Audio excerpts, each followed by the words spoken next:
Havia algo errado com a mansão Silveira desde o momento em que Clara pisou naquele lugar. O silêncio era opressivo demais. Os corredores, longos e escuros, pareciam se estender infinitamente. As sombras dançavam nas paredes, mesmo quando não havia movimento algum. E então, no terceiro dia de limpeza, Clara encontrou o primeiro diário escondido atrás de um painel solto na biblioteca.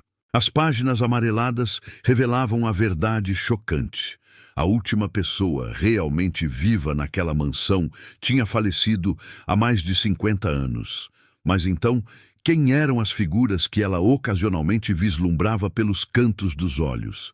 E mais importante, quem exatamente a havia contratado para limpar aquele lugar? Se você está assistindo este vídeo de uma pequena cidade do interior, talvez entenda a sensação de entrar em lugares antigos onde o tempo parece ter parado. Mas se você está em uma grande metrópole, imagine o peso de séculos de história concentrados em um único lugar, esperando para serem descobertos. Não se esqueça de se inscrever no canal para mais histórias surpreendentes como esta, enquanto seguimos a jornada de Clara na mansão Silveira, onde o pó acumulado por décadas escondia segredos que nunca deveriam ter sido perturbados. Clara Mendonça, aos 37 anos, não tinha planejado estar limpando casas alheias naquela fase da vida. Professora dedicada de História em uma pequena escola rural nos arredores de Ouro Preto, em Minas Gerais, ela tinha imaginado uma vida tranquila com seu marido Alberto e seus 2 filhos, João Pedro, de 12 anos, e Mariana, de 9. Mas o destino tinha outros planos. Uma febre repentina levou Alberto em apenas 3 dias, deixando Clara com 2 crianças pequenas, uma pilha de contas médicas e um salário de professora que mal cobria as necessidades básicas da família. A pequena casa, que haviam comprado juntos, cheia de sonhos e planos futuros, agora pesava em suas costas como uma âncora. As parcelas do financiamento estavam atrasadas e o banco já havia enviado o segundo aviso de execução hipotecária. As economias da família, devastadas pelos custos do funeral e tratamento de Alberto, não existiam mais. Os olhos cansados de Clara, que antes brilhavam ao ensinar sobre os ciclos históricos para seus alunos do ensino fundamental, agora estavam constantemente vermelhos e inchados, divididos entre noites de choro silencioso e dias de trabalho exaustivo. Foi durante um domingo particularmente difícil, folheando os classificados do jornal local em busca de trabalho extra, que Clara viu o anúncio. Uma oferta de pagamento surpreendentemente generosa para limpar e organizar uma antiga mansão nas colinas afastadas da cidade. O valor oferecido era suficiente para colocar suas contas em dia e ganhar algum tempo para reorganizar sua vida. O anúncio, impresso em papel de qualidade superior, contrastava com o resto do jornal barato, assinado apenas como administrador da propriedade Silveira. Informava que o trabalho deveria ser realizado durante 2 semanas, com acomodação disponível na própria mansão para minimizar o tempo de deslocamento. Clara hesitou. A mansão Silveira. Mesmo não sendo nativa de Ouro Preto, ela conhecia as histórias. Era impossível viver na região e não ouvir os sussurros sobre aquele lugar. Construída no auge do ciclo do ouro, no final do século XVIII, a mansão havia pertencido a Jerônimo Silveira, um dos barões mais ricos e temidos da época colonial. As histórias falavam de escravos tratados com brutalidade incomum, mesmo para aqueles tempos sombrios, de riquezas acumuladas através de meios questionáveis e de uma família que, geração após geração, parecia carregar uma maldição. Tolices, murmurou Clara para si mesma. Como historiadora, ela sabia como lendas urbanas se formavam, especialmente em torno de famílias ricas e poderosas. A realidade provavelmente era muito mais mundana. Uma antiga casa senhorial que precisava de limpeza, possivelmente sendo preparada para venda ou aluguel. No dia seguinte, Clara deixou os filhos com sua irmã mais nova, Luísa, prometendo voltar para visitá-los nos fins de semana durante as 2 semanas de trabalho. Com uma pequena mala contendo algumas mudas de roupa, produtos de limpeza pessoais e os poucos instrumentos específicos que o anúncio solicitava que ela trouxesse, Clara pegou o único ônibus que passava perto da propriedade. A estrada que levava à mansão era irregular e mal conservada. O motorista do ônibus, um senhor de idade que parecia conhecer cada pedra do caminho, olhou para ela com curiosidade quando ela pediu para descer no cruzamento que levava à propriedade Silveira. "A senhora tem certeza? Aquele lugar está abandonado há anos." Clara mostrou o anúncio do jornal. O motorista ajustou os óculos e leu com atenção. "Estranho. Não vi ninguém subindo para lá nos últimos tempos. A última pessoa da família Silveira que ainda aparecia por aqui era Dona Amélia. Mas ela faleceu faz uns 10 anos. Um calafrio percorreu a espinha de Clara, mas ela afastou a sensação. Provavelmente a propriedade tinha sido recentemente vendida ou herdada por algum parente distante. "Obrigada pela preocupação, mas preciso muito desse trabalho", respondeu com um sorriso forçado. O motorista deu de ombros. "Se a senhora diz, mas tome cuidado, aquele lugar." Ele hesitou. "Tem histórias." O caminho de terra batida, que levava do ponto de ônibus até a mansão, tinha quase 2 quilômetros. Clara caminhou lentamente. O sol da tarde de junho em Minas Gerais era suficientemente forte para fazê-la suar, apesar do ar frio da altitude. À medida que avançava, a vegetação ao redor se tornava mais densa e descuidada. Antigas árvores de jacarandá formavam um túnel natural sobre o caminho, suas sombras criando padrões inquietantes no chão. Quando finalmente avistou a mansão, Clara parou involuntariamente. Apesar do estado de abandono evidente, a construção ainda mantinha uma grandiosidade impressionante. Construída no estilo colonial português, com influências barrocas típicas de Ouro Preto, a casa principal tinha 2 andares e uma fachada imponente. Janelas altas, muitas com vidros quebrados, refletiam o sol poente como olhos vigilantes. A pintura branca, outrora imaculada, estava descascando, revelando a pedra-sabão original em vários pontos. Ao redor da mansão, o que um dia tinha sido um jardim elaborado, agora não passava de vegetação selvagem e desordenada. Clara respirou fundo e continuou caminhando. À medida que se aproximava, notou que, apesar do aspecto abandonado, não havia sinais óbvios de vandalismo ou ocupação irregular. As grades ornamentadas do portão principal estavam intactas, apenas cobertas por trepadeiras. Ao chegar ao portão, encontrou um envelope preso com seu nome escrito em uma caligrafia elegante e antiquada. Dentro do envelope havia uma chave antiga e pesada, junto com uma carta com instruções detalhadas.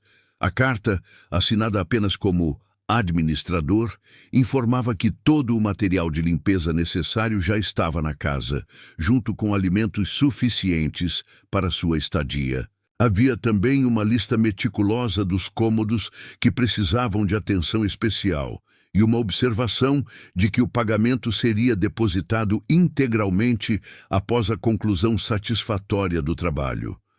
Não havia menção sobre quando ou se o administrador apareceria para verificar o progresso. A carta terminava com um aviso peculiar: mantenha-se aos cômodos listados. Certas áreas da mansão estão estruturalmente comprometidas e podem ser perigosas. Clara destrancou o portão, que se abriu com um gemido prolongado de metal enferrujado. A sensação de estar sendo observada intensificou-se enquanto ela caminhava pelo caminho de pedras que levava à entrada principal. As janelas escuras pareciam acompanhar seus movimentos. A porta principal era uma obra-prima de marcenaria, com entalhes elaborados retratando cenas da colonização portuguesa. A chave girou com dificuldade na fechadura. e a porta se abriu revelando um hall de entrada amplo e escuro. O cheiro de mofo, poeira e algo mais, algo antigo e indefinível, preencheu suas narinas. Clara hesitou na soleira, subitamente insegura. Talvez devesse ter pedido mais informações antes de aceitar o trabalho, ou pelo menos ter contado a mais pessoas onde estaria. Apenas sua irmã Luísa sabia exatamente onde ela estava, e mesmo assim, com poucos detalhes. Não seja ridícula, disse para si mesma em voz alta, sua voz ecoando de forma perturbadora no espaço vazio. É apenas uma casa velha que precisa de limpeza.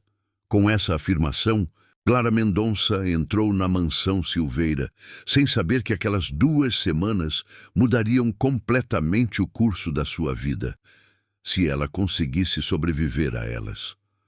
O interior da mansão era ainda mais impressionante que o exterior, mesmo em seu estado de abandono. O hall de entrada tinha pé direito duplo, com um lustre de cristal pendurado no centro, coberto por teias de aranha tão densas que pareciam um véu. Uma escadaria majestosa em madeira escura conduzia ao 2º andar, seus degraus ainda sólidos apesar dos anos. De cada lado do hall, portas altas levavam a diferentes cômodos. Pinturas antigas em molduras ornamentadas decoravam as paredes, retratos severos de homens e mulheres em roupas de outras épocas. Clara notou que, curiosamente, não havia poeira acumulada no chão, como seria de esperar em uma casa abandonada há anos. Seguindo as instruções da carta, Clara encontrou seu quarto no final de um corredor do 1º andar. Era um cômodo modesto comparado à grandiosidade do resto da casa.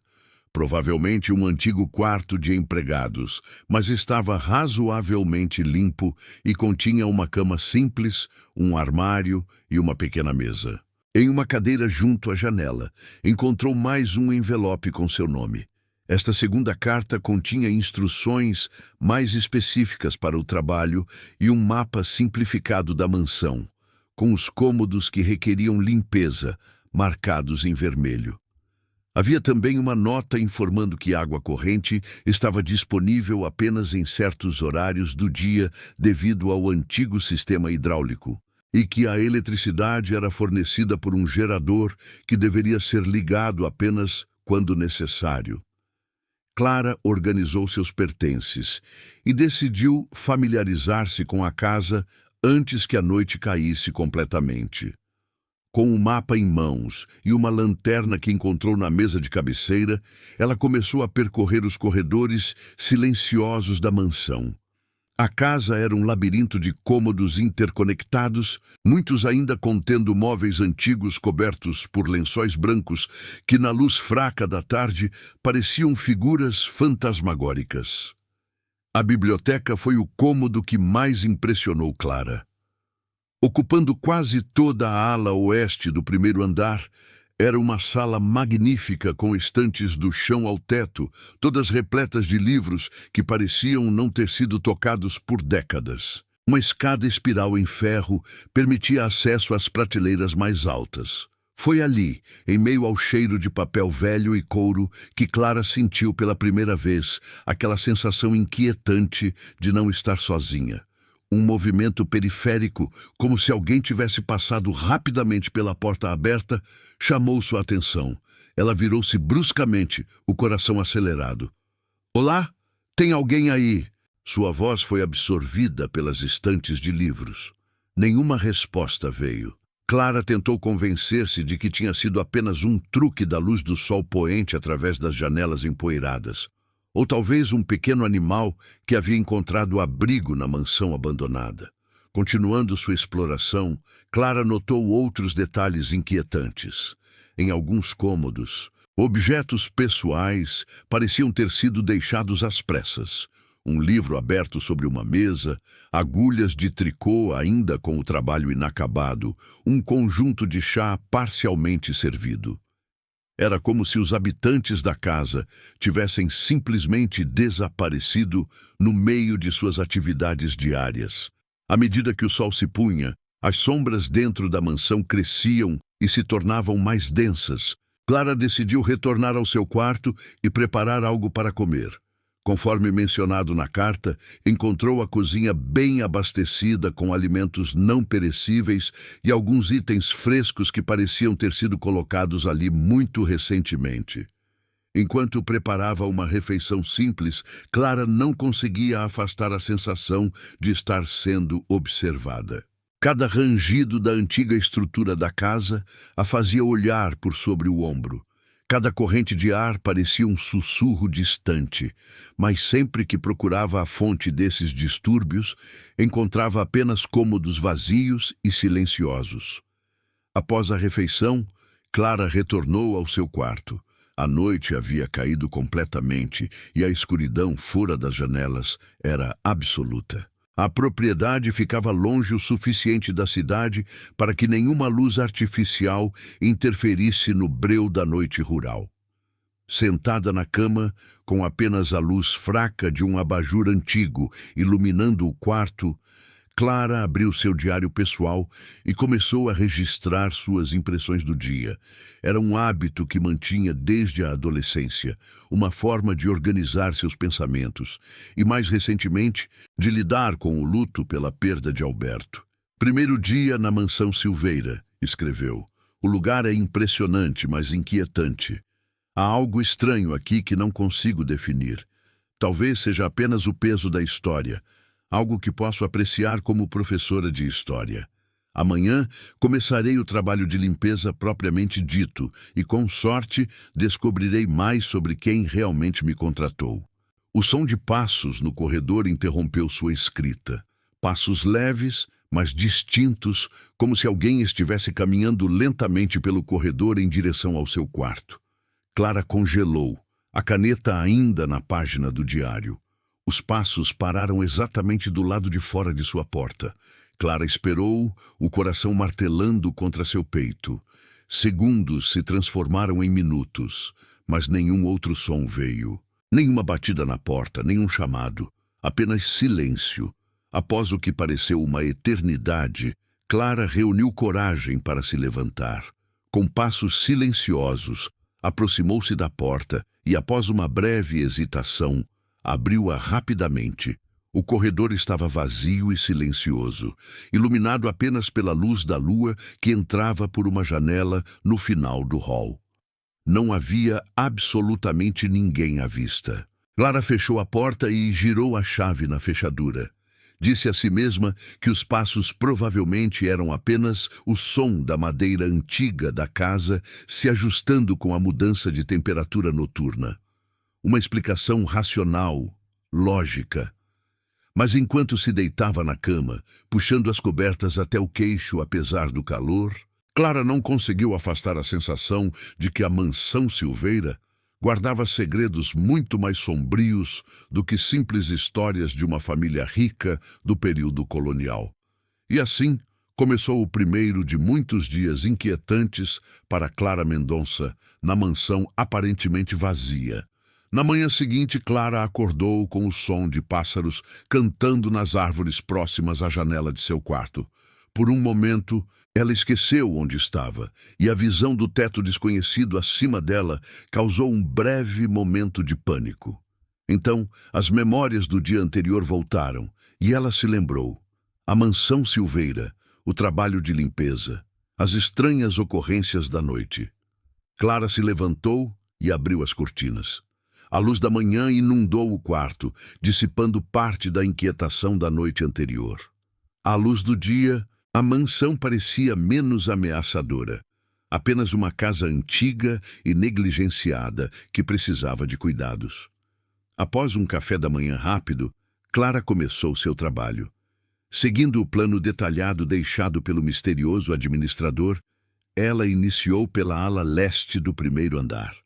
Armada com produtos de limpeza, panos, vassouras e um espanador de penas para os itens mais delicados, Clara trabalhou metodicamente, cômodo por cômodo.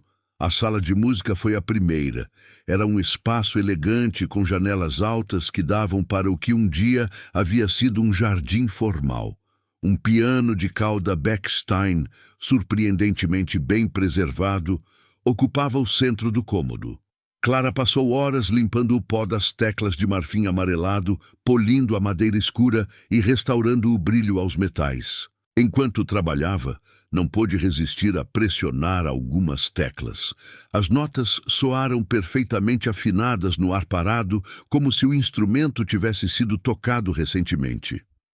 Na parede oposta às janelas, Clara encontrou uma coleção de fotografias antigas em molduras de prata.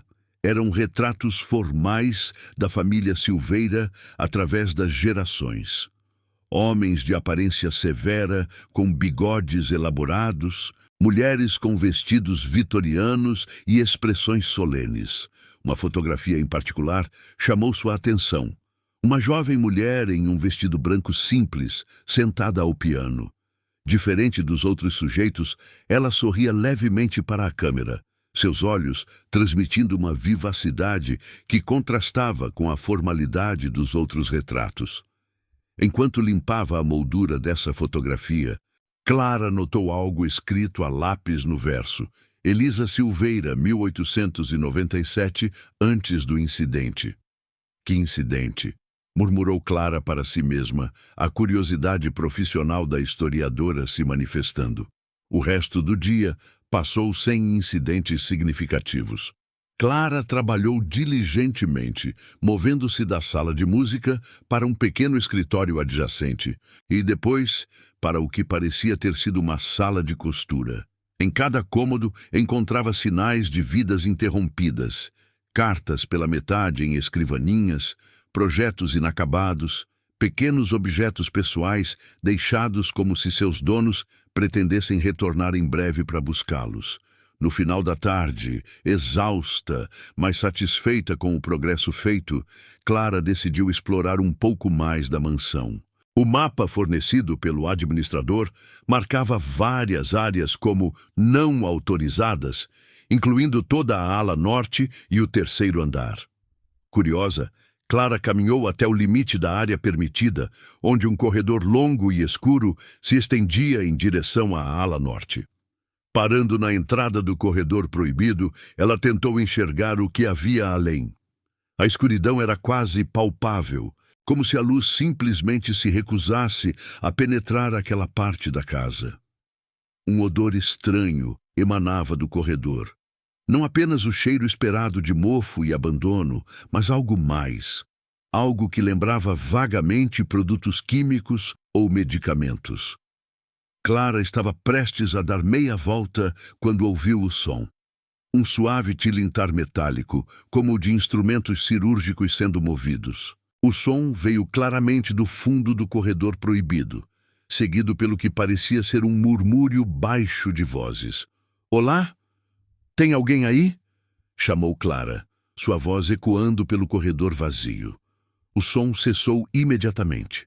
O silêncio que se seguiu era quase opressivo. Clara deu um passo hesitante em direção ao corredor, mas então se lembrou do aviso explícito na carta. Certas áreas da mansão eram estruturalmente inseguras.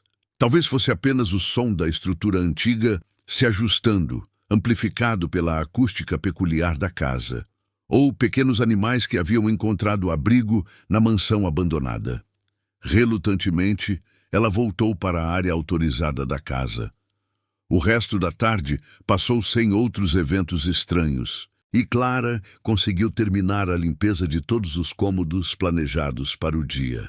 Ao cair da noite, enquanto preparava o jantar na ampla cozinha da mansão, Clara não pôde deixar de notar como os alimentos frescos que encontrou eram peculiarmente duradouros. O pão não mostrava sinais de endurecimento, as frutas permaneciam perfeitamente maduras, sem apodrecer. Era como se o tempo se comportasse de maneira diferente dentro da mansão Silveira. Após o jantar, apesar do cansaço, Clara decidiu passar algum tempo na biblioteca. Como historiadora, a vasta coleção de livros antigos a fascinava. Muitos volumes datavam do século XVIII e XIX e pareciam ser primeiras edições raras. A biblioteca estava escura quando ela entrou, iluminada apenas pela luz da lua que entrava pelas janelas altas. Clara acendeu um abajur antigo sobre uma mesa de leitura e começou a explorar as estantes. Passou os dedos pelos lombos dos livros, maravilhando-se com os títulos em português, francês, inglês e até mesmo alguns em latim e grego. Foi então que seus dedos encontraram algo diferente. Não o couro ou tecido de uma encadernação, mas um objeto metálico frio, escondido entre dois volumes grandes. Curiosa, Clara puxou o objeto. Era uma chave pequena e ornamentada, aparentemente feita de prata, com um desenho intrincado no cabo. Enquanto examinava a chave, Clara ouviu novamente passos. Desta vez, não no corredor, mas dentro da própria biblioteca, nas sombras, além do alcance da luz do abajur. Passos leves, como de uma mulher ou criança, movendo-se entre as estantes. "Quem está aí?" chamou Clara, sua voz traindo seu nervosismo. Os passos pararam. Por um momento, Clara pensou ter visto um movimento, o vislumbre de um vestido branco desaparecendo atrás de uma estante distante.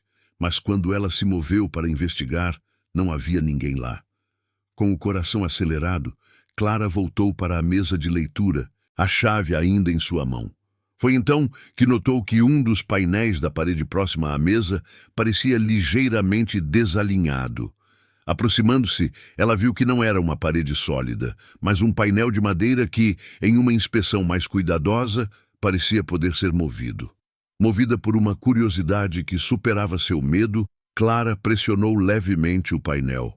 Com um suave clique, ele cedeu, revelando um pequeno compartimento escondido. Dentro, encontrou um livro encadernado em couro, sem título no lombo. Clara retirou o livro e o levou para a mesa. Abrindo-o com cuidado, percebeu que era um diário. A data na primeira página era 15 de março de 1897, e a caligrafia era elegante e feminina. "Meu nome é Elisa Silveira", começava o texto, "e temo que não me reste muito tempo. O que descobri nesta casa, o que meu próprio pai tem feito aqui. Deus me perdoe, mas não posso mais ficar em silêncio." Clara sentiu um arrepio percorrer sua espinha. A mesma Elisa da fotografia. O incidente mencionado teria algo a ver com o que ela estava prestes a revelar em seu diário? Antes que pudesse continuar lendo, Clara foi interrompida por um som agudo e metálico, como um bisturi sendo deslizado sobre uma bandeja de metal.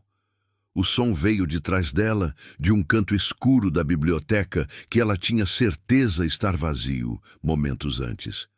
Clara virou-se bruscamente, quase derrubando o abajur. Por um instante fugaz, ela teve a impressão de ver uma figura pálida, usando o que parecia ser um avental ensanguentado. Mas assim que piscou, a figura desapareceu. Com as mãos trêmulas, Clara fechou o diário. Subitamente, a biblioteca parecia muito fria e a escuridão muito densa. Agarrando o diário e a chave prateada, ela apagou o abajur e saiu rapidamente, sentindo o olhar de alguém ou algo, seguindo-a até a porta. De volta ao relativo santuário de seu quarto, com a porta firmemente trancada, Clara sentou-se na cama e respirou fundo, tentando acalmar seus nervos. Estava sendo ridícula, disse a si mesma. Casas antigas faziam barulhos estranhos. A mente humana era propensa a ver padrões onde não existiam, especialmente em ambientes pouco iluminados. No entanto, o diário em suas mãos era bem real. Clara hesitou brevemente, sentindo como se estivesse invadindo a privacidade de alguém, mas sua curiosidade venceu. Abrindo o diário novamente, ela começou a ler as palavras escritas por Elisa Silveira mais de um século antes. O diário de Elisa contava uma história perturbadora. Filha única do patriarca Eduardo Silveira, Elisa havia retornado à mansão da família após completar seus estudos em um internato na França. Esperava-se que ela se casasse rapidamente com algum pretendente aprovado pelo pai, mas Elisa tinha outras ideias. Interessada em medicina, um campo raramente aberto às mulheres naquela época, ela havia estudado secretamente textos médicos e científicos. Ao retornar à mansão, Elisa começou a notar estranhas idas e vindas na ala norte da casa, área que seu pai mantinha estritamente fora dos limites para ela e para os servos. Pessoas doentes ou feridas eram trazidas durante a noite. Alguns partiam dias depois, aparentemente curados. Outros nunca mais eram vistos. A curiosidade de Elisa a levou a espionar seu pai. O que descobriu a horrorizou. Eduardo Silveira, junto com um médico chamado Dr. Matias, estava conduzindo experimentos não ortodoxos em pacientes desesperados. Eles alegavam estar desenvolvendo curas revolucionárias, mas seus métodos eram brutais e seus motivos questionáveis. Eu os ouvi falar sobre transcender os limites da morte, escreveu Elisa. Eles injetam os pacientes com compostos estranhos que o Dr. Matias prepara no laboratório. Alguns pacientes parecem melhorar milagrosamente por um tempo, mas depois a deterioração é terrível de testemunhar. É como se estivessem simultaneamente vivos e mortos. Clara sentiu seu sangue gelar ao ler essas palavras. A data das entradas avançava rapidamente e a escrita de Elisa se tornava cada vez mais frenética. Ela descrevia como havia tentado contatar as autoridades, mas a influência de seu pai era muito grande. Ninguém acreditaria em suas acusações sem provas concretas. A última entrada do diário era datada de 5 de novembro de 1897. Esta será minha última entrada. Consegui obter provas. Fotografei os pacientes na ala norte usando a câmera que ganhei em Paris. As imagens são perturbadoras, mas necessárias. Amanhã irei a Ouro Preto entregar as fotografias ao delegado Silva, que prometeu me ouvir. Mas temo que já seja tarde demais para mim. Meu pai descobriu que sei sobre seus experimentos. Ontem à noite, encontrei o Dr. Matias no corredor fora de meu quarto. Ele sorriu para mim de uma forma que me gelou até os ossos. E hoje, meu chá tinha um gosto amargo. Sinto-me estranha, como se estivesse observando meu próprio corpo de longe. Deus me perdoe, mas temo que em breve eu me torne mais uma das experiências de meu pai. Se alguém encontrar este diário, saiba que a mansão Silveira não abriga apenas os vivos. Nós, os mortos-vivos, também caminhamos por seus corredores. O diário terminava ali. Clara fechou o livro, sua mente tentando processar o que havia acabado de ler. Era uma história fantástica, certamente. Experimentos médicos ilegais, mortos-vivos vagando pelos corredores da mansão. Parecia mais ficção gótica do que realidade. E, no entanto, havia algo na sinceridade da escrita de Elisa, na progressão lógica dos eventos, que soava verdadeiro. Isso explicaria as estranhas ocorrências que Clara havia experimentado desde sua chegada.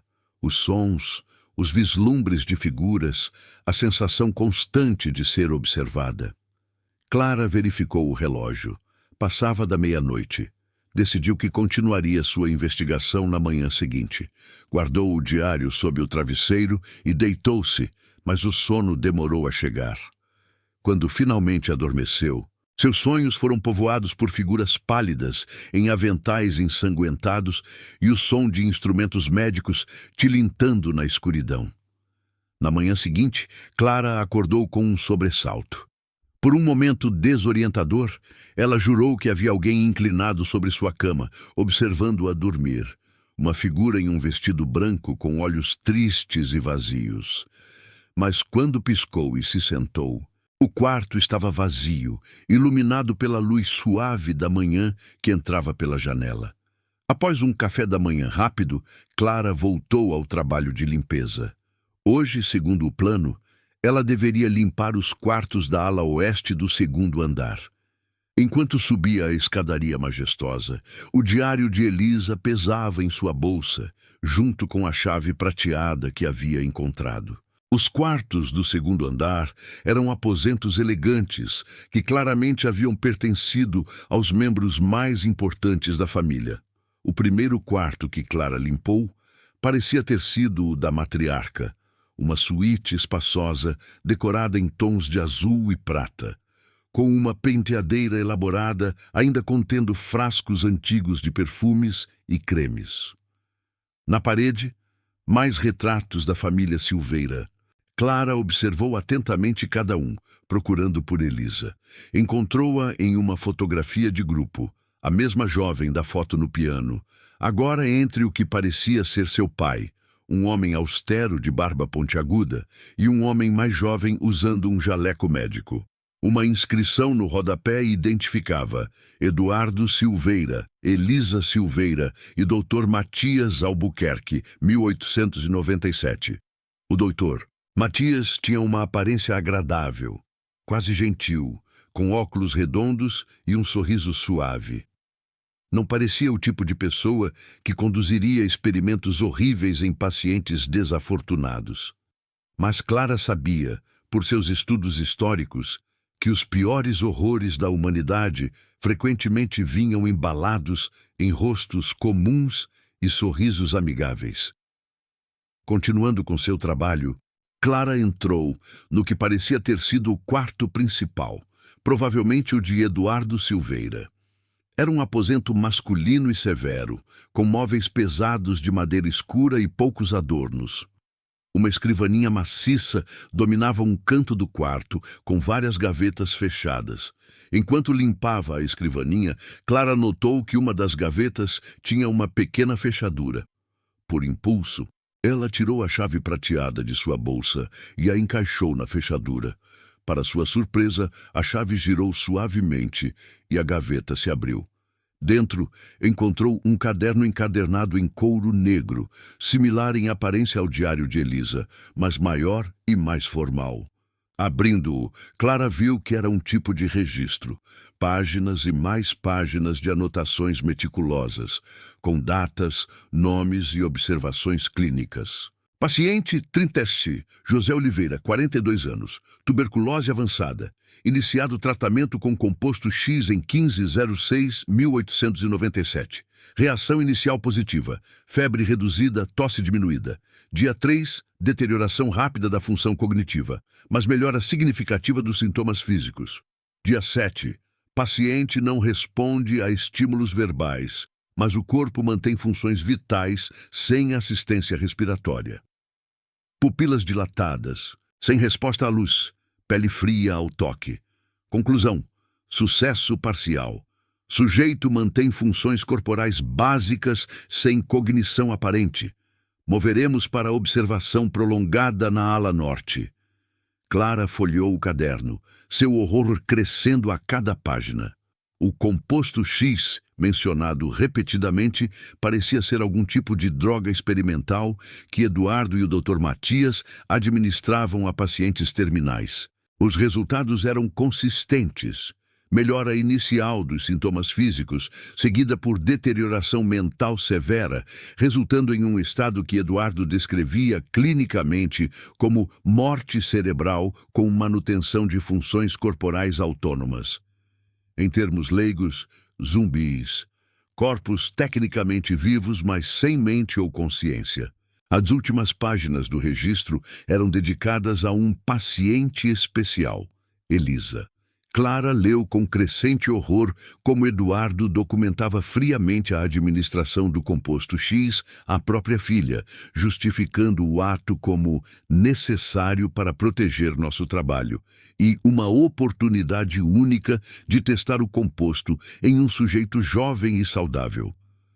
A última entrada, datada de 7 de novembro de 1897, dizia simplesmente: Elisa responde bem ao composto X. Funções corporais estáveis. Cognição ausente, um sucesso científico, ainda que um inconveniente pessoal. Transferida para observação permanente na ala norte com os outros sujeitos. Clara fechou o caderno sentindo náuseas. Se o que estava lendo era verdade. Eduardo Silveira havia efetivamente transformado sua própria filha em uma criatura sem mente, nem viva nem morta, apenas para silenciá-la. Mas isso havia acontecido há mais de 100 anos. Certamente todos os pacientes, incluindo a pobre Elisa, estariam verdadeiramente mortos há muito tempo, não? Nenhum corpo poderia sobreviver por tanto tempo, mesmo com drogas experimentais. Um barulho súbito no corredor interrompeu seus pensamentos. O som distinto de algo sendo arrastado pelo chão de madeira. Clara congelou, o caderno ainda aberto em suas mãos. Silêncio. Então, novamente, algo pesado sendo arrastado, seguido por um gemido baixo e inumano. Clara fechou a gaveta silenciosamente, guardou o caderno de Eduardo em sua bolsa, junto com o diário de Elisa, e caminhou em direção à porta. Seu instinto dizia para voltar ao quarto e se trancar, mas a historiadora nela, a parte que sempre buscava a verdade, mesmo quando desagradável, a impeliu a investigar. Abrindo a porta lentamente, Clara olhou para o corredor longo e parcialmente iluminado. À primeira vista parecia vazio. Então ela viu, no final do corredor, quase na junção com a ala norte proibida, uma figura pálida usando o que parecia ser uma camisola hospitalar amarelada. A figura estava de costas para Clara, arrastando algo pelo chão, o que parecia ser uma perna imóvel, como se tivesse perdido o controle sobre seus próprios membros. "Olá!", chamou Clara, sua voz mal passando de um sussurro. A figura parou. Lentamente, com movimentos mecânicos e desarticulados, virou-se. Clara sufocou um grito. O rosto que a encarava era o de uma mulher jovem, mas seus olhos estavam vazios, pupilas completamente dilatadas, sem vida ou consciência por trás deles. A pele tinha um tom cinzento e parecia esticada sobre os ossos de maneira não natural. O cabelo, uma vez provavelmente belo, estava opaco e ralo. Com um choque de reconhecimento, Clara percebeu. Era Elisa Silveira, a mesma mulher da fotografia, mas transformada em algo que não era nem humano nem cadáver, presa em um estado horrível entre a vida e a morte por mais de 100 anos. Elisa abriu a boca, revelando dentes enegrecidos. Um som saiu. Não palavras, mas um gemido baixo e constante que parecia transmitir um sofrimento antigo e sem fim. Clara recuou, seu corpo tremendo incontrolavelmente. Elisa começou a se mover em sua direção, arrastando a perna disfuncional, seus movimentos lentos, mas determinados. Sem pensar, Clara virou-se e correu. Desceu as escadas correndo, atravessou o hall de entrada e só parou quando chegou à cozinha, fechando a porta firmemente atrás de si. Seu coração batia tão forte que parecia prestes a sair de seu peito. "Isso não está acontecendo", murmurou para si mesma. "Não pode estar acontecendo." Mas ela havia visto com seus próprios olhos, e agora as peças do quebra-cabeça começavam a se encaixar. As áreas proibidas da mansão, os sons estranhos à noite, a sensação constante de ser observada, tudo fazia um terrível sentido. Eduardo Silveira e o Dr. Matias haviam criado inadvertidamente sujeitos que não podiam morrer naturalmente. E pior, haviam deixado essas pobres almas presas em corpos sem mente, vagando pelos corredores da mansão Silveira por mais de um século. E agora, Clara estava trancada na mansão com eles. Encostada contra a porta da cozinha, respirando pesadamente, Clara tentou organizar seus pensamentos. Se o que havia visto era real, e cada instinto lhe dizia que era, então a mansão Silveira abrigava horrores inimagináveis. Os pacientes de Eduardo Silveira, incluindo sua própria filha, ainda vagavam pelos corredores, presos em um estado de não-morte por mais de um século. A primeira ideia de Clara foi fugir imediatamente, pegar suas coisas e correr para a cidade, alertar as autoridades. Mas rapidamente descartou esse plano. Quem acreditaria nela? Uma história sobre experimentos médicos do século XIX criando mortos-vivos? No mínimo, seria considerada louca ou uma brincalhona de mau gosto. Além disso, havia a questão de quem a havia contratado. O misterioso administrador claramente sabia sobre os ocupantes não mortos da mansão. porque mais restringiria o acesso a certas áreas. Será que este administrador era também uma dessas criaturas? Ou talvez um descendente de Eduardo ou do Dr. Matias, continuando seu legado macabro? Clara respirou fundo, tentando se acalmar. Ela era uma historiadora, uma professora, uma pessoa de lógica e razão. Precisava abordar isso metodicamente. Primeiro, reunir mais informações. Depois, decidir o melhor curso de ação. Com o diário de Elisa e o caderno de registros de Eduardo em sua bolsa, Clara decidiu continuar sua investigação, mas com extrema cautela. Precisava descobrir exatamente o que estava acontecendo na mansão Silveira antes de poder fazer qualquer coisa a respeito. O restante do dia passou em um estado de hipervigilância. Clara continuou seu trabalho de limpeza, em parte para manter as aparências caso o administrador estivesse observando, em parte para ter uma desculpa para explorar mais da mansão. A cada momento, ela esperava ser confrontada por mais uma das criaturas não mortas, mas aparentemente elas mantinham-se principalmente confinadas à ala norte, proibida durante o dia. À medida que a tarde avançava, Clara encontrou mais evidências perturbadoras. Em um armário embutido no corredor do segundo andar, descobriu caixas de arquivos antigos contendo mais registros médicos.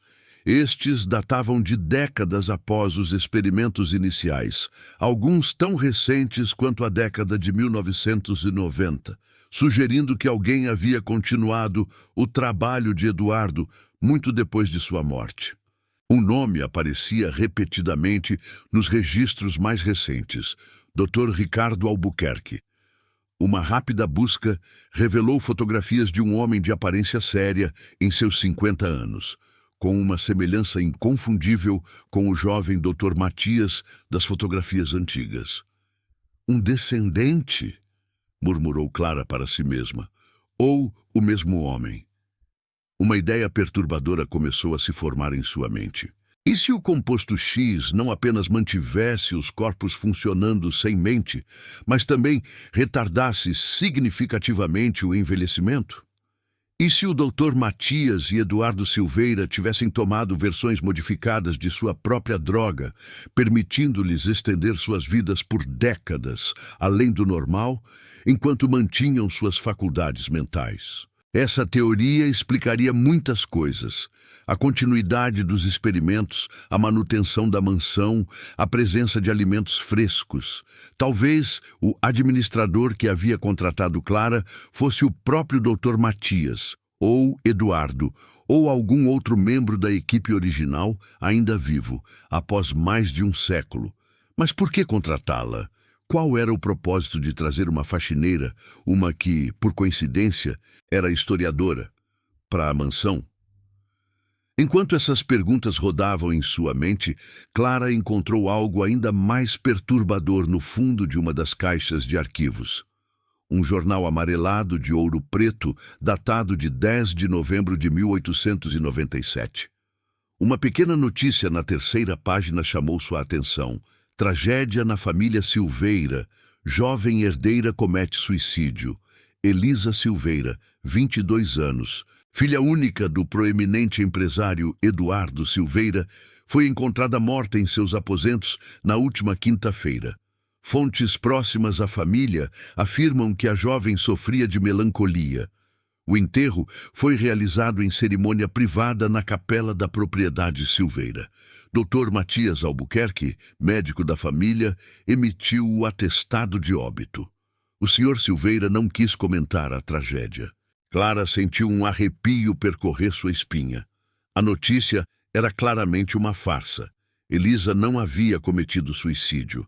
Ela havia sido silenciada por seu próprio pai quando ameaçou revelar seus experimentos. E o enterro provavelmente nunca ocorreu. O corpo de Elisa, tecnicamente ainda vivo devido ao composto X, havia sido simplesmente transferido para a ala norte com os outros pacientes. Isso significava que o Dr. Matias era cúmplice na farsa e potencialmente no assassinato de Elisa. Um médico corrompido por ambição científica, disposto a sacrificar vidas inocentes em nome do progresso. O som do relógio da sala principal batendo 5 horas trouxe Clara de volta ao presente. O dia estava acabando e a ideia de passar outra noite na mansão, agora com o conhecimento do que realmente acontecia ali, era aterrorizante. Mas ela não podia simplesmente ir embora, não sem tentar fazer algo pelos pobres pacientes presos em seus próprios corpos por tanto tempo. Clara decidiu que precisava ver a ala norte com seus próprios olhos. Precisava documentar o que estava acontecendo, reunir provas concretas que pudesse apresentar às autoridades. Mas sabia que seria extremamente perigoso. Se o administrador, possivelmente o próprio Dr. Matias ou Eduardo, ainda vivos graças a versões modificadas do composto X, descobrisse o que ela sabia, ela poderia facilmente se tornar mais uma paciente na ala norte. Com o coração acelerado, Clara formulou um plano. Esperaria até o anoitecer, quando a casa ficava mais silenciosa. Levaria sua câmera do celular para documentar o que encontrasse e teria muito cuidado para não ser descoberta. Enquanto esperava pela noite, Clara folheou mais páginas do diário de Elisa, buscando informações que pudessem ajudá-la. Encontrou menções a uma entrada secreta para a ala norte através da biblioteca. Aparentemente, o mesmo painel escondido onde ela havia encontrado o diário também levava a um corredor que contornava as áreas principais da casa. Meu pai nunca imaginou que eu conheceria as passagens secretas da mansão tão bem quanto conheço, escreveu Elisa. As mesmas passagens que usei para brincar de esconde-esconde quando criança agora me permitem espionar seus horríveis experimentos. Com esse conhecimento em mãos, Clara se preparou para sua exploração noturna.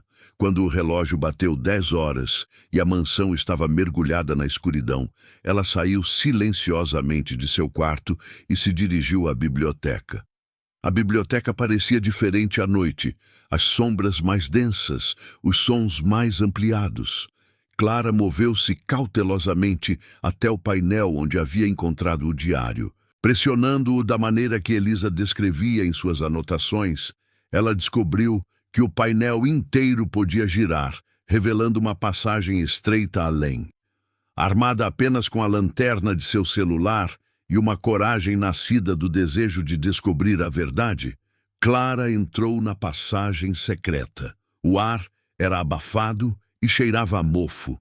Teias de aranha roçavam seu rosto enquanto avançava, e o som de pequenos animais, ratos provavelmente, podia ser ouvido nas sombras. A passagem se estendia por vários metros antes de chegar a uma bifurcação.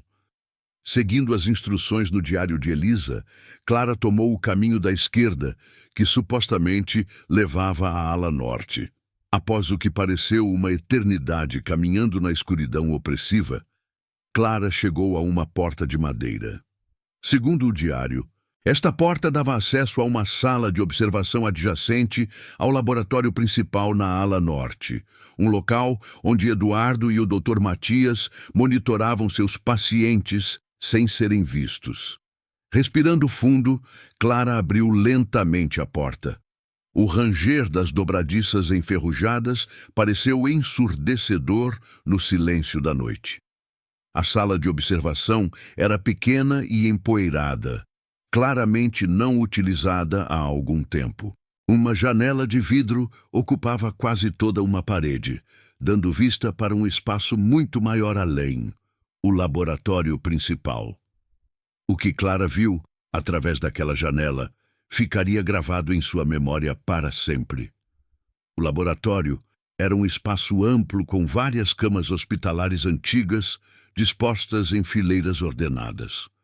Cada cama estava ocupada por uma figura imóvel. Homens e mulheres de várias idades, todos com a mesma aparência cadavérica que Clara havia visto em Elisa. Pele cinzenta esticada sobre ossos, olhos vazios, expressões ausentes. Tubos e equipamentos médicos rudimentares estavam conectados a alguns deles. Outros simplesmente jaziam imóveis, encarando o teto. Nas paredes, prateleiras repletas de frascos contendo líquidos de várias cores, presumivelmente diferentes variações do composto X. Uma mesa de trabalho coberta de equipamentos modernos de laboratório contrastava com o resto do ambiente antiquado, sugerindo que alguém havia continuado os experimentos até tempos recentes. Mas o mais chocante estava ao centro da sala. Uma figura alta, usando um jaleco branco, movia-se entre as camas, verificando os pacientes e fazendo anotações em uma prancheta. À medida que o homem se virou, Clara pôde ver seu rosto claramente à luz das lâmpadas fluorescentes e quase gritou de choque. Era o mesmo rosto das fotografias de 1897. O Dr. Matias Albuquerque, praticamente inalterado após mais de um século. Mais velho, com cabelos grisalhos e algumas rugas, mas ainda reconhecível como o mesmo homem. Seu composto X aparentemente funcionava. Ele havia estendido sua própria vida por mais de 100 anos. Com dedos trêmulos, Clara levantou seu celular e começou a tirar fotos, tentando documentar tudo o que via. O som do obturador, mesmo no modo silencioso, parecia alto demais em seus ouvidos. Enquanto fotografava, Clara notou algo ainda mais perturbador. Em algumas das camas, os pacientes não estavam completamente imóveis. Alguns viravam a cabeça lentamente ou moviam os dedos em padrões repetitivos. E seus olhos, aqueles olhos vazios, às vezes seguiam os movimentos do Dr. Matias pela sala. Não eram completamente desprovidos de consciência, percebeu Clara com horror. Havia ainda algo humano preso dentro daqueles corpos preservados artificialmente. Talvez não uma mente completa, mas um fragmento de consciência, suficiente para registrar seu interminável sofrimento. Clara continuou fotografando, determinada a documentar tudo.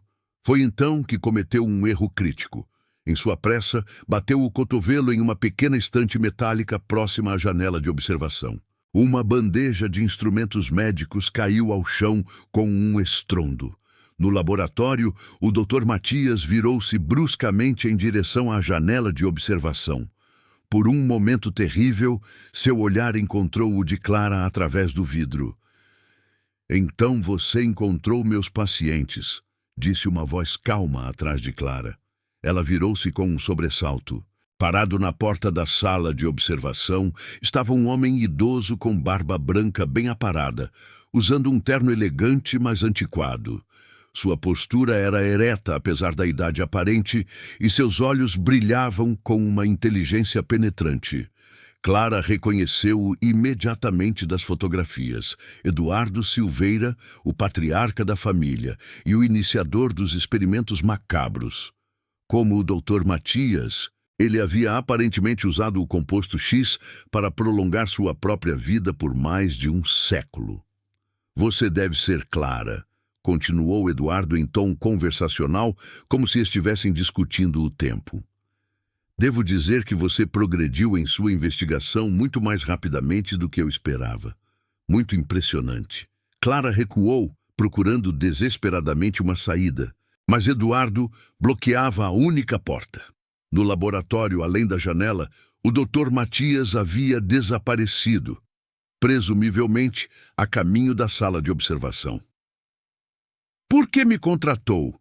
perguntou Clara, tentando ganhar tempo.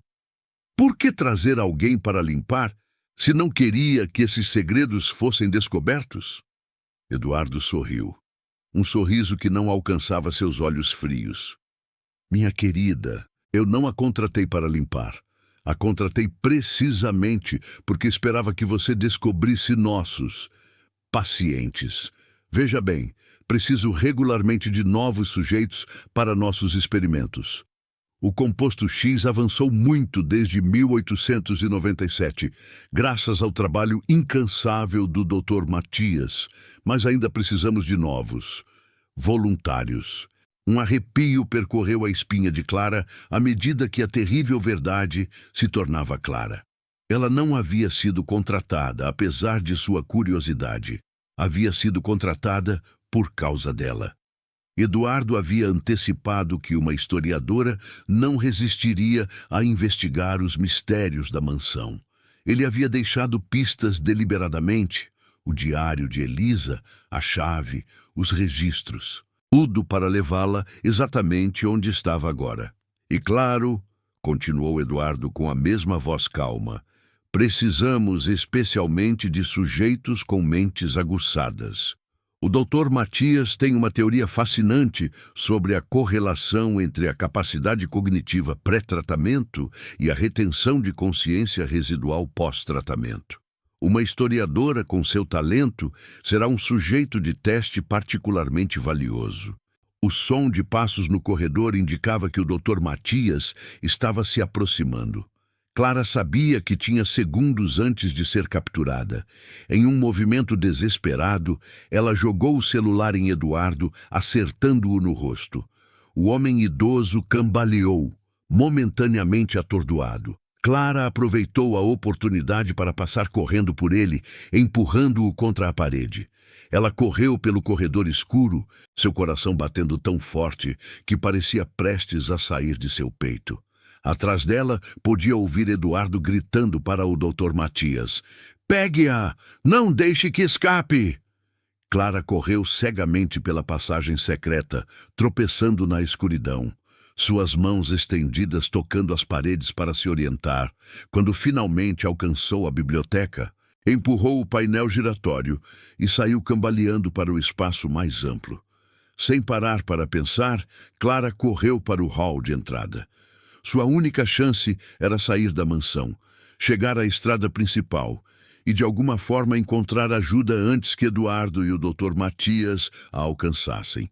Ao atingir a porta principal, Clara puxou a maçaneta, apenas para descobrir que estava trancada. Não com uma fechadura normal, mas com um sistema eletrônico moderno que parecia grotescamente fora de lugar na mansão antiga. "Não há saída, Clara", veio a voz de Eduardo de trás dela. Ele caminhava calmamente pelo hall, apoiado em uma bengala, enquanto o Dr. Matias emergia das sombras a seu lado. Todas as portas e janelas do primeiro andar são controladas eletronicamente. Uma precaução necessária para manter nossos pacientes dentro e visitantes indesejados fora. Clara recuou, sua mente correndo desesperadamente em busca de uma saída. Foi então que sentiu algo tocar seu ombro, dedos frios e rígidos. Virando-se com um sobressalto, ela se viu cara a cara com Elisa Silveira, ou o que restava dela. A criatura que um dia havia sido uma jovem brilhante encarava-a com olhos vazios. Mas Clara percebeu algo naquele olhar, uma fagulha de consciência, um pedido silencioso. Atrás de Elisa, mais pacientes emergiam das sombras da mansão. Figuras pálidas e cambaleantes em vários estados de deterioração, todos com aqueles mesmos olhos vazios, mas atentos. "Ah, parece que nossos amigos vieram dar as boas-vindas à nossa nova convidada", disse Eduardo com um sorriso frio. "Eles sempre parecem saber quando temos alguém novo se juntando à nossa família." Clara olhou ao redor, cercada por Eduardo e o Dr. Matias de um lado, e pelos pacientes não mortos do outro. Não havia escapatória. Foi então que notou algo estranho. Os pacientes não estavam se movendo em direção a ela de maneira ameaçadora. Eles estavam, na verdade, formando um tipo de barreira entre ela e os dois homens. E Elisa, seus olhos continuavam fixos em Clara, mas sua mão esquelética agora apontava para um corredor lateral. Com um choque de compreensão, Clara percebeu: os pacientes não estavam ali para capturá-la. Eles estavam tentando ajudá-la a escapar. Eduardo também percebeu. Seu rosto se contorceu em uma máscara de fúria. "O que é isso? Controle-os, Matias!" O Dr. Matias tirou um dispositivo do bolso, algo como um controle remoto. "Eles nunca fizeram isso antes. O condicionamento deveria impedir qualquer forma de ação coordenada."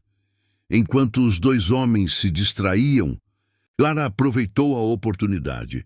Seguindo a direção que Elisa indicava, ela correu pelo corredor lateral, passando por uma porta de serviço que não havia notado antes. O corredor levava a uma área de serviço antiga, e de lá a uma porta que dava para os fundos da mansão. Para sua surpresa, esta porta não tinha fechadura eletrônica, apenas uma tranca manual simples. Com dedos trêmulos, Clara destrancou-a e saiu para a noite. O ar fresco atingiu seu rosto como uma bênção.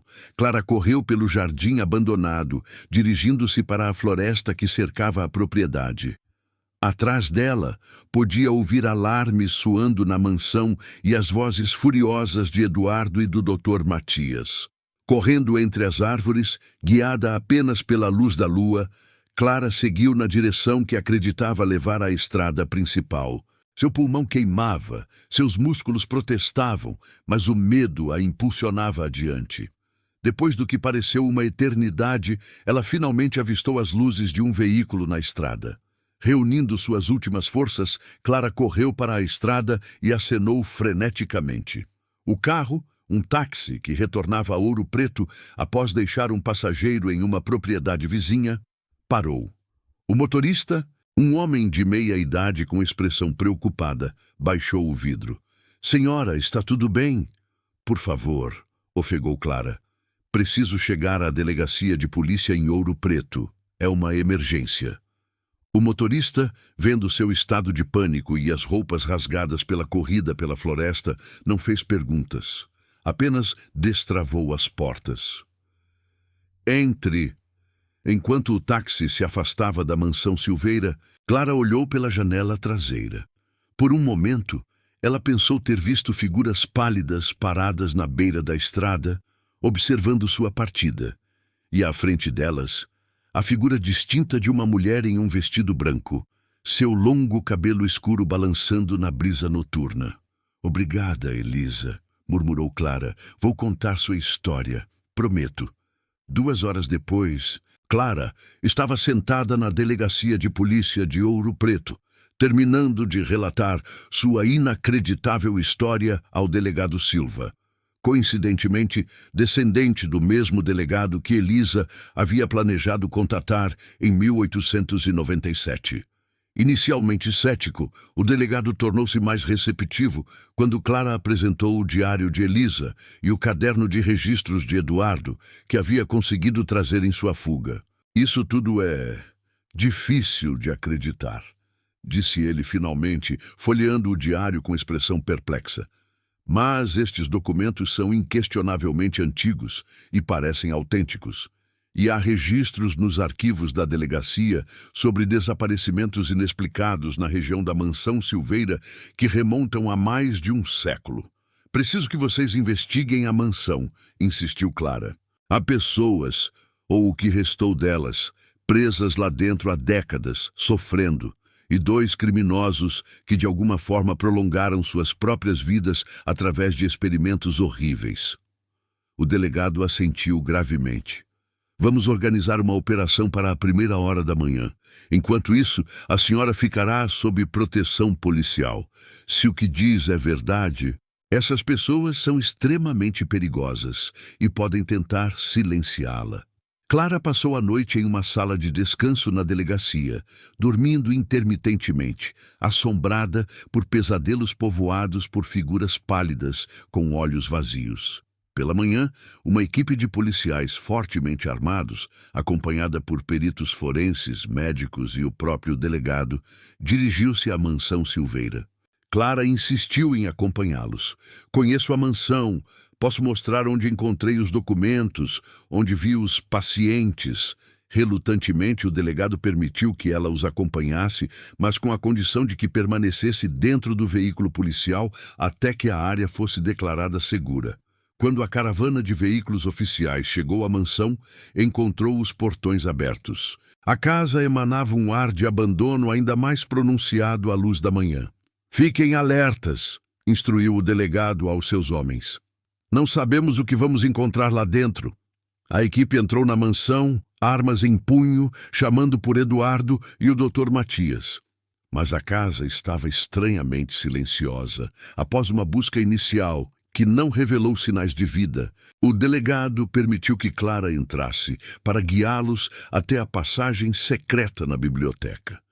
Com uma mistura de medo e determinação, Clara os levou através do painel giratório e pelo corredor escuro até a sala de observação.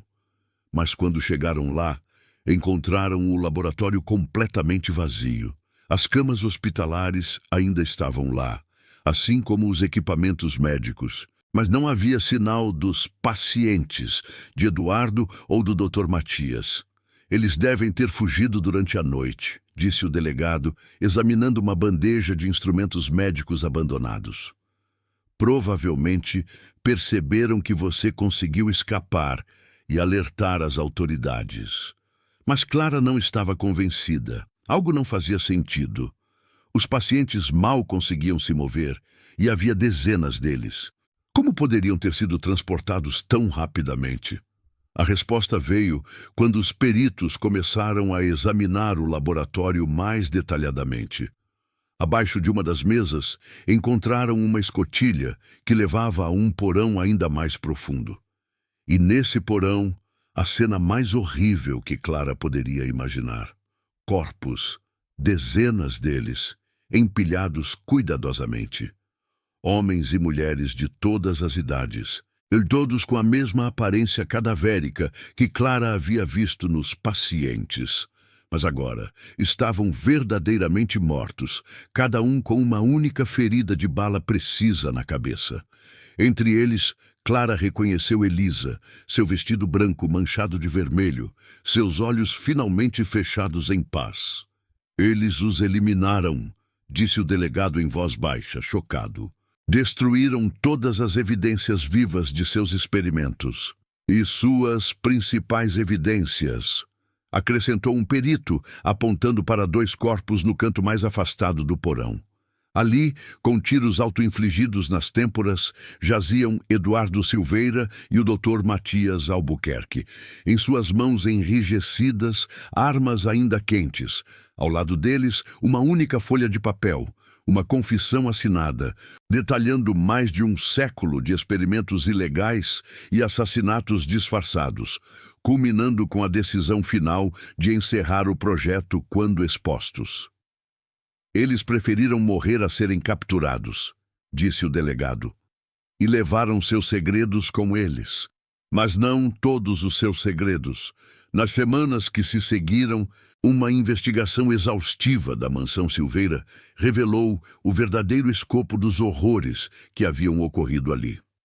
Escondidos em uma câmara secreta abaixo da biblioteca, os investigadores encontraram arquivos completos, detalhando cada experimento, cada paciente, desde 1897 até o presente.